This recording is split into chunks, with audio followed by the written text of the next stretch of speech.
આપણા મૂંઝારાઓ, આપણી તકલીફ એ આપણી પોતાની છે. આ જગત છે ને એમાં પુરુષ પણ આવી જાય છે. આ જગત તમને રોતા જોવા માટે આતુર છે કે તમે રડો, તમે પછડાવ, તમે પીડાવ, તમે પીસાવ, તમે ઊભા ન થઈ શકો, તમે લોહી લુહાણ થાવ. એ દ્રશ્યો જોવા માટે તડપે છે. તમે જુઓ, તમને હસતા લોકો બહુ ગમશે ને, મોઢું આપણે ફેરવી લઈએ. કોઈક મજામાં હોય તો આપણને જરાય આપણે મોઢું બગાડ લઈએ, હું દાંત જ કાઢ્યા કરીશ. પણ સહેજ એવું અહીંયા ધારો કે બેઠા હોય અને એક બેન છે એ સહેજ ઉદાસ થઈને બેઠા હોય અને 4-5 વખત કોઈ બેનનું ધ્યાન જાય ને તો બહાર નીકળીને હાથ ફેરવીને તરત પૂછે, કંઈ થયું છે? એટલે ઓલા બેન સરસ સંસ્કારી ને એવા હોય, ના ના ખોટું ન બોલ, તારી આંખો કે જ છે કે તને કંઈક થયું છે. એટલે ઓલાને તરત એમ થાય કે આ મસીહા મારા જીવનમાં આવે છે, કે જેને મારી પીડામાં રસ છે, જેને મારી પીડા દૂર કરવામાં અથવા તો મને શેરિંગમાં કરવા માટે છે. એટલે આપણે સ્ત્રી વ્યક્ત થવાનો સ્વભાવ, રાહ જોઈને બેઠા હોઈએ, આંખે પાળ બાંધીને બેઠા હોય, પુલ બાંધીને, કે સહેજ કોક રૂમાલ આપે તો વરસી જઈએ. પણ એ રૂમાલ નહીં, એ લોકો કાગળ લઈને આવ્યા હોય, કાલ સવારે બ્રેકિંગ ન્યૂઝ બનાવવા માટે આવ્યા હોય. તમને સાંભળે, તમને પાણી આપે, તમને હાથ ફેરવે અને પછી એમ કે બેન આવું તો ચાલ્યા રાખે, જીવન છે, સ્ત્રીનો સ્વરૂપ ભગવાને આપ્યું છે, આ બધું ચાલ્યા રાખે. વળતી વખતે 3 જણાને ફોન કરે, શું નવીનમાં? એટલે સામેવાળો એમ કે કાંઈ નવીન નથી. લે તો તમને કંઈ ખબર નથી લાગતી. ઓલા બેન નહીં, ઓલા ભાઈ, એનો વર ભલે આમ આપણે એમ લાગતો હોય, ફેસબુક ઉપરથી આપણને એમ લાગે કે બેને બહુ ભોળે છો, પણ એવું કંઈ છે નહીં. હમણાં મળી હતી નેહલબેન વાળા કાર્યક્રમમાં, તરત પૂછ્યું તો બિચારી રોતી, ધ્રુસકે ધ્રુસકે રોતી. આવું છે બધું, હાલો ત્યારે મજામાં. એ બેન ઓલાને ફોન કરે, શું નવીનમાં? ઓલા બેન કે મને કાંઈ નથી ખબર. લે બહુ કરી. ઈશ્વરે તમને બાળક છુપાવવા માટે ગર્ભાશય આપ્યું છે એવું નહીં, કોકની વાત છુપાવવા માટે કશુંક આપ્યું છે.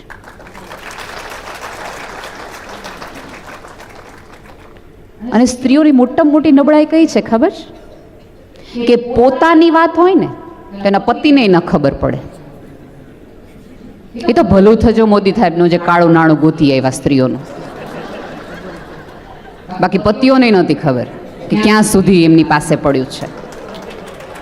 એટલે છુપાવવાની ક્ષમતા તો છે જ, છુપાવવાની ક્ષમતા તો છે જ. તો એક વાત કેમ નથી છુપાવી શકતા? જ્યારે કોઈક સ્ત્રીએ પૂરી શ્રદ્ધાથી અને પ્રમાણિકતા ઉપરથી તમારા ઉપર વિશ્વાસ મૂક્યો છે કે પોતાની વાત એ તમને કહે.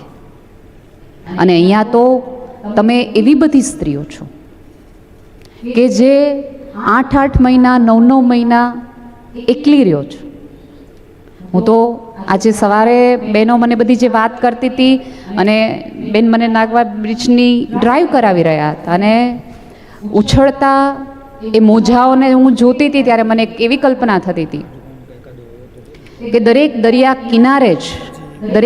કિનારે મોજાના ઉછાળાઓ એટલા માટે હોતા હશે કે કિનારે બેઠેલી કોક સ્ત્રીના લાગણીના આવેશના ઉછાળાઓ સામે દરિયો કોમ્પિટિશન કરે છે કે તારા ઉછાળા મોટા, મારી અંદર ચાલતા ઉછાળા મોટા. એવું કહેવાય છે કે દરિયાની આજુબાજુની પટ્ટીમાં રહેતા લોકોની આંખનો અઝૂર રંગ જુદો હોય.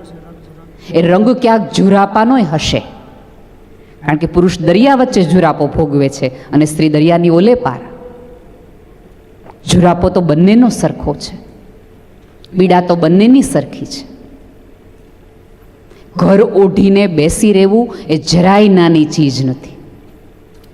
કોકની રાહ જોવી એનાથી મોટી કોઈ સાધના નથી.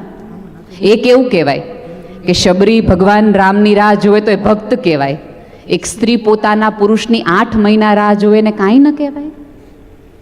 એ ભક્તિનું જુદું સ્વરૂપ છે સાહેબ, પ્રતીક્ષાનું જુદું સ્વરૂપ છે. તમે જે જીવન જીવી રહ્યા છો ને એનું સન્માન જો તમારી આંખમાં તમને ન હોય ને તો ભૂલી જાજો કે આ સમાજની એક પણ વ્યક્તિ તમને સન્માન આપશે. આ જગતમાં પુરુષ હોય કે સ્ત્રી, પોતાના સન્માન માટે, પોતાના અધિકાર માટે, પોતાની આવડત માટે એણે ખુદે ઊભું થવું પડે અને એણે ખુદે લડાઈ આપવી પડે. એવું માનતા હોય કે પુરુષને બધું ઇઝીલી મળી જાય છે, એવું એમનેય નથી. એમને પણ ક્યાંક તકલીફોને મૂંઝવણો પડે જ છે. તમારી આજુબાજુની એકાદ સ્ત્રી પંખે લટકી જાય છે ને ત્યારે એ નથી લટકતી, આખી માણસની, આજુબાજુના માણસની માણસ બનવાની શક્યતા લટકે છે. તમારી આજુબાજુની વ્યક્તિ આત્મહત્યા કરે ને ત્યારે એનું ન રોવો, તમારી અંદરનું માણસ પણ મળી ગયું ને એનું રોવો કે તમને માણસ બનતા ન આવડ્યું. કોઈ એકાદ સ્ત્રીને જરૂર હતી ત્યારે હું પડખે ઊભો ન રહી શક્યો. મને કહેવામાં આવ્યું છે કે અહીંયા આત્મહત્યાનો સૌથી વધુ રેશિયો છે સ્ત્રીઓનો. કેમ આપણે એક રોટલીના અડધા ભાગ કરીને કોઈને થોડીક વખતની ભૂખ નથી પાવી શકતા? કેમ કોઈની વાત આપણે છુપાવી નથી શકતા? અને સોશિયલ મીડિયાનો જમાનો છે, અલગ અલગ પ્રકારના કોમ્યુનિકેશન્સ થતા હોય. તમારા ફોટા આમ જાય ને જે લોકો તમને એમ કહે છે કે હું તમારા ફોટા વાયરલ કરી દઈશ ને આમ કરી નાખીશ ને બદનામ થઈશ, તે એ પુરુષને વટથી કયો બદનામ તો તુંય થઈશ. હું અનાવૃત છું તો તુંય શર્ટ વગરનો મારી બાજુમાં જ છો. શરમ તને એટલી જ આવવી જોઈએ. આપણે ડરથી એને ઝૂકી જઈએ છીએ એટલે એને ડરાવવામાં મજા આવે છે. અને જ્યારે જ્યારે આવા કિસ્સાઓ બહાર આવે છે ત્યારે આવી સ્ત્રીઓની પડખે ઊભા રહેવાની હિંમત રાખો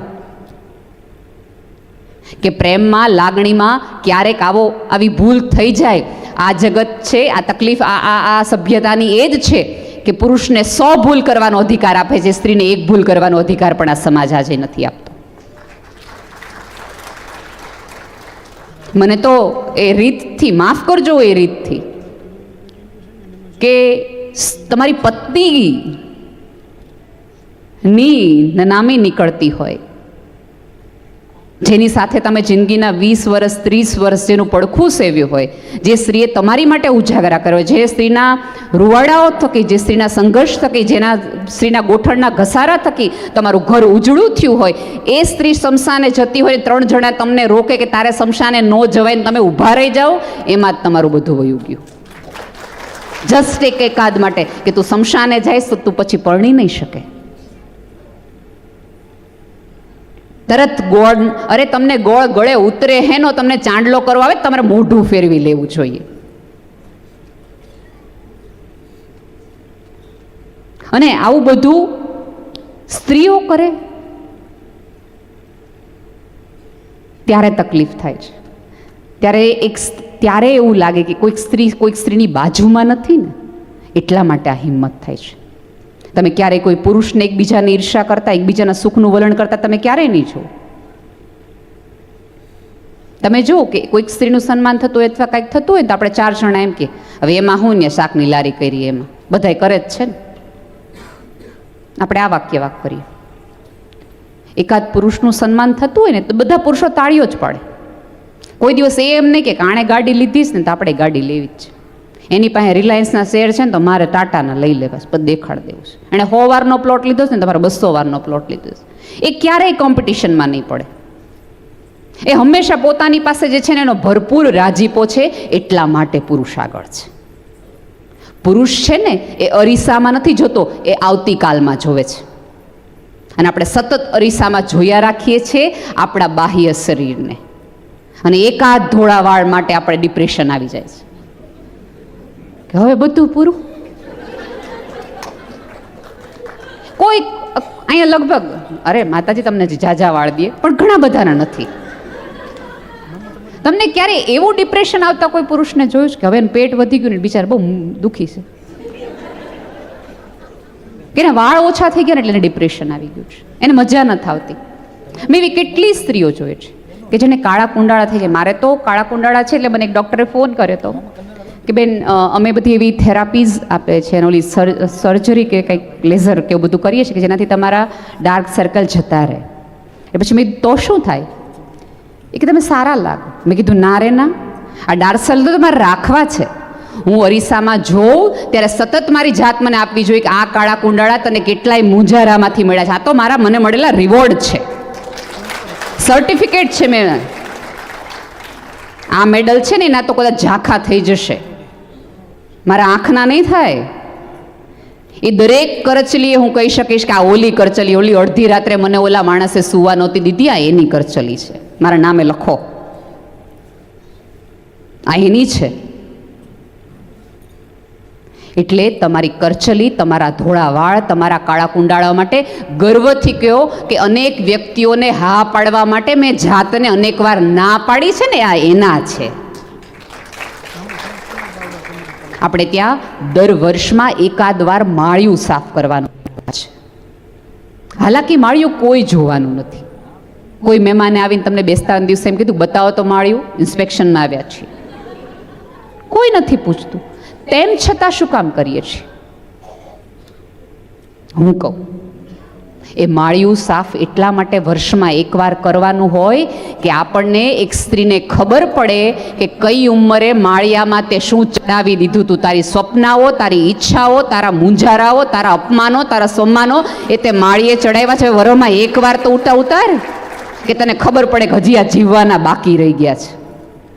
એટલા માટે એમાં 100% તમારા પિયરમાંથી આવેલો ઓલો ટંક હોય પતરાનો,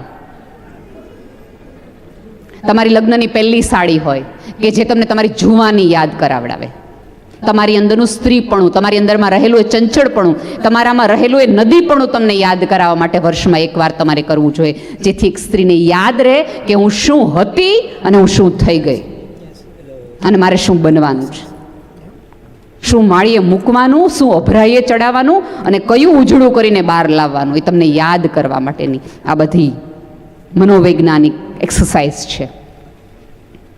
બેડા ઉજળા કરીએ ને, હવે તો પિત્તળના કાળા વાસણો એન્ટિક ગણાય છે, પણ પહેલાના જમાનામાં એવું હતું કે જે દુઃખી સ્ત્રી હોય ને એના બેડા બહુ ઉજળા હોય. શું કામ?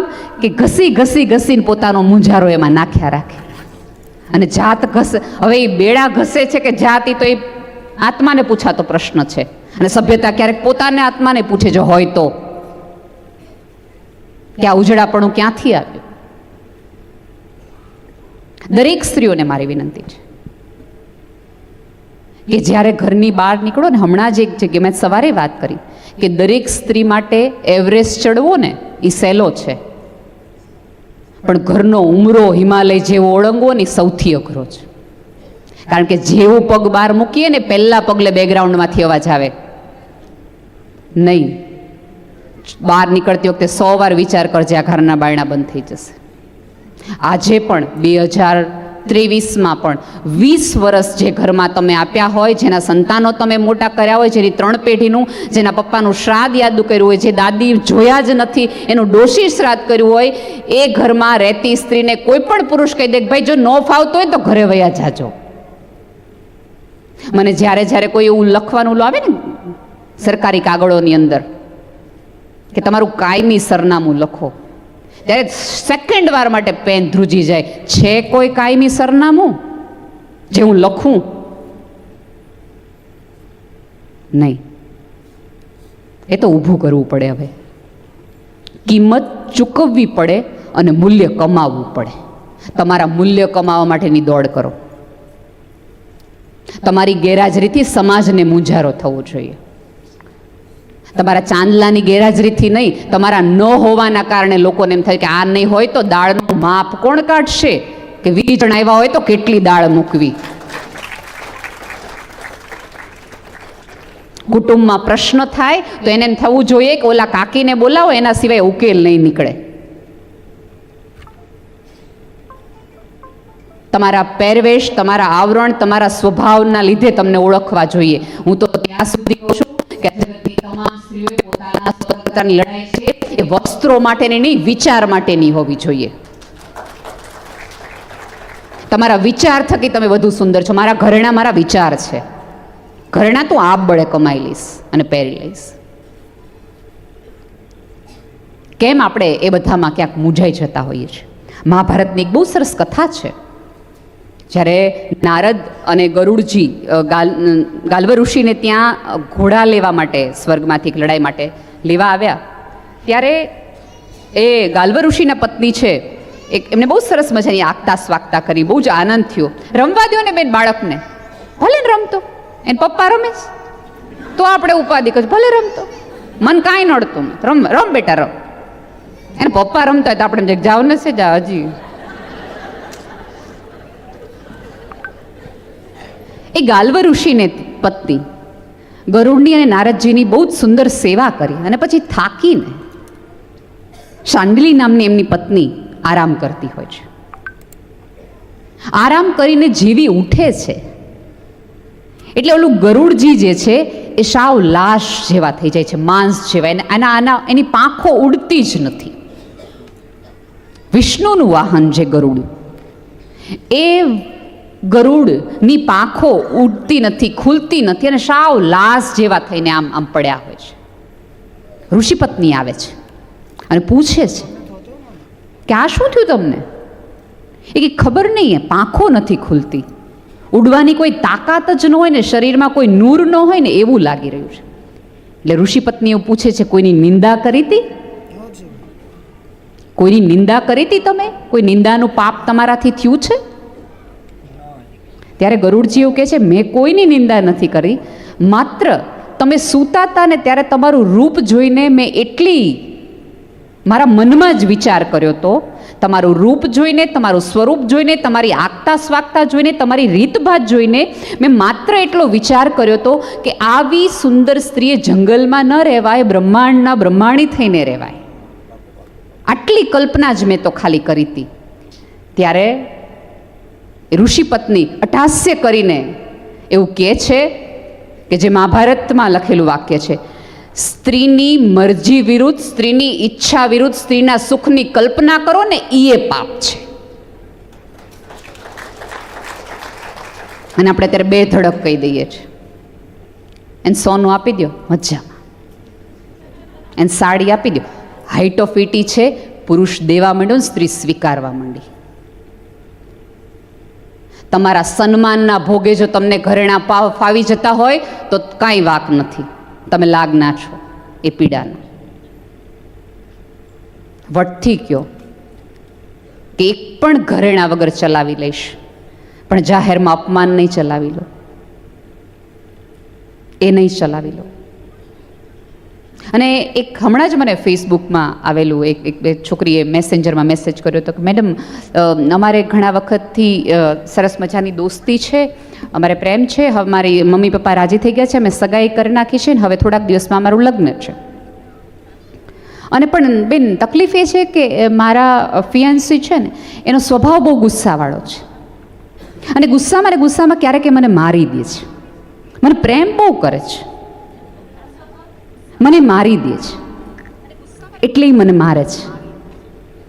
ત્યારે મેં એ છોકરીને એવું લખ્યું હતું કે તારે હા મેં બે તમાચા મારીને કહેવાનું, હું તને તારા કરતાંય વધુ પ્રેમ કરું છું. તું મને પ્રેમ કરીશ એના કરતાં તું ક્યાંય તને વધુ પ્રેમ કરું છું.